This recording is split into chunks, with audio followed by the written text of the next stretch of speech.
Hello အားလုံးပဲမင်္ဂလာပါကျမအင်းနှင်းခိုင်ဖြစ်ပါတယ်ကျမကတော့လက်ရှိKMUDT Thailand Department of Computer Engineering ရဲ့ lecturer တစ်ယောက်ဖြစ်ပြီးတော့Google Developer Expert Program မှာ AIGDE တစ်ယောက်အနေနဲ့ volunteer လုပ်နေပါတယ်ဟုတ်ကျမဒီနေ့AI ကိုကိုယ့်ရဲ့လုပ်ငန်းမှာအသုံးပြုမယ်ဆိုလို့ရှိရင်ဘယ်ကနေစရမလဲဆိုတာလေးပြပြချင်တယ်ပေါ့နော်ဆိုတော့ကျမက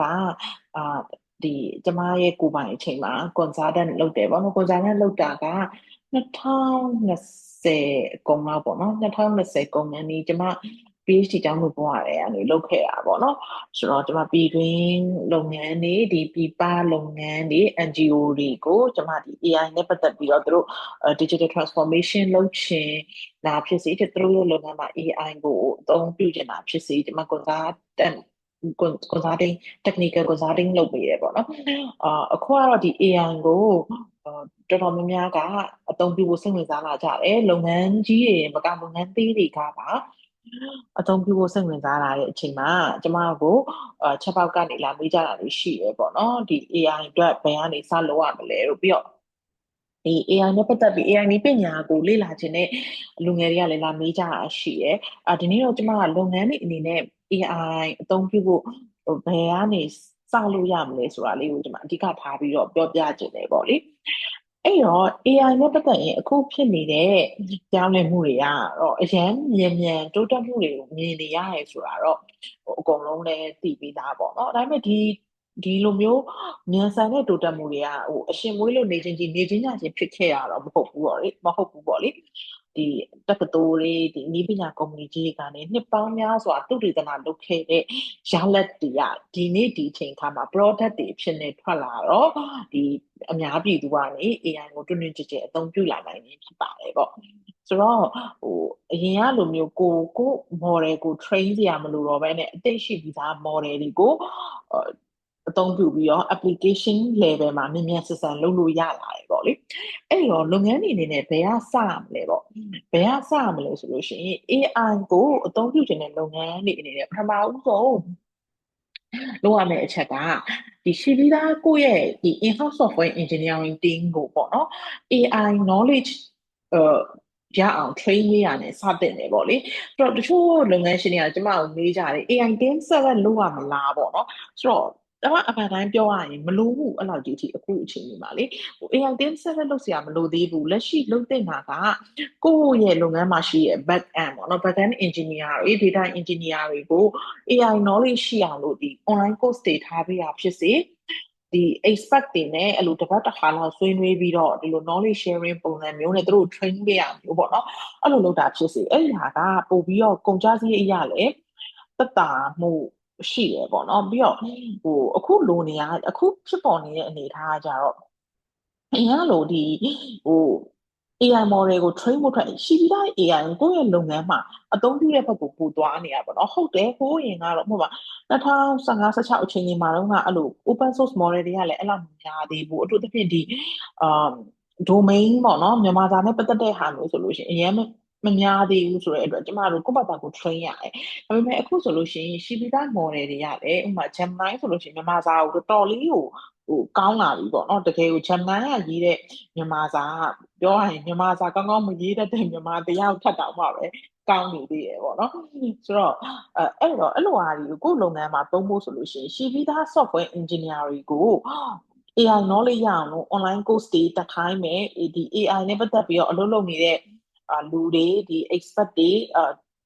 စီကနေပြီးတော့ training ပေးလိုက်လို့ဆိုရင်ပုံမြန်တယ်ပေါ့နော်တီးတန်ကြီးငါလုပ်ငန်းကတော့ AI ကိုပြောင်းတော့မယ် AI transformation လုပ်ချင်တယ် AI team ဖွဲ့ကြမယ်ဆိုတာရမလိုဘူးပေါ့နော်ဒီလုပ်ငန်းလုပ်ငန်းလက်တွေကလုပ်ငန်းကြီးတွေကကိုယ့်ဘာသာကိုရှင်နှီးမြှုပ်နှံနေတယ်ဆိုတော့လည်းကောင်းပါလေလုပ်ငန်းကြီးတွေကတော့အဲ့အတွက်ဒီကိုယ်မှာ budget လည်းရှိရဲဆိုစဉ်းစားတင်တယ်ပေါ့နော်လုပ်ငန်းလေးတွေလုပ်ငန်းလက်တွေကတော့ AI တင်တည်တဲ့ဆိုပြီးဖွဲ့တာမျိုးကတော့မလိုအပ်ဘူးပေါ့နော်အဲ့လောက်ကြီးထိလက်ရှိနေတဲ့ဒီ software engineer တွေကိုပဲ AI နဲ့ပတ်သက်ပြီးတော့ train ပေးပေါ့အဲ့တော့ဘာကြည့်ရမလဲဆိုတဲ့အခါကျတော့ကို့မှာရှိပြီးသား data တွေကစနစ်တကျ သိမ်းသားတဲ့ပုံစံနဲ့ရှိပြီလားပေါ့ကိုကတော့ဟို AI ဆိုပြီးတော့သုံးနေတယ်ကိုမှရှိတဲ့ data တွေက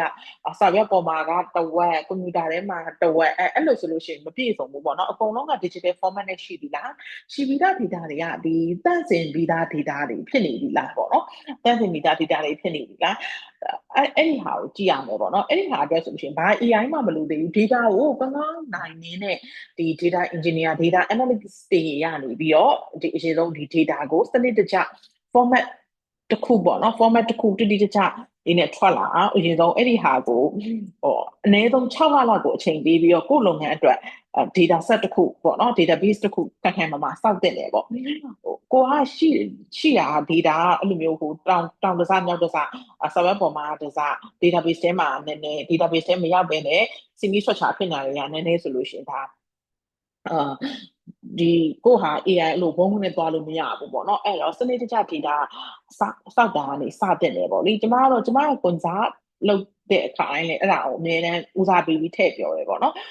AI transformation လုပ်ချင်လို့ပါဆိုပြီးကျမတို့လာဆက်တယ်လို့ကျမ AI ကိုအတင်းဟုတ်တယ် AI ချက်ချင်းပြောတော့ AI ကိုသုံးလိုက်လို့ရှိရင်ဘာကြီးဖြစ်သွားမလဲညာကြီးဖြစ်သွားမယ်လို့ပြောခဲ့လူတွေထဲမှာကျမမပါဘူးပေါ့နော်ကျမအမှန်တိုင်းပဲပြောလို့ရှိရဲ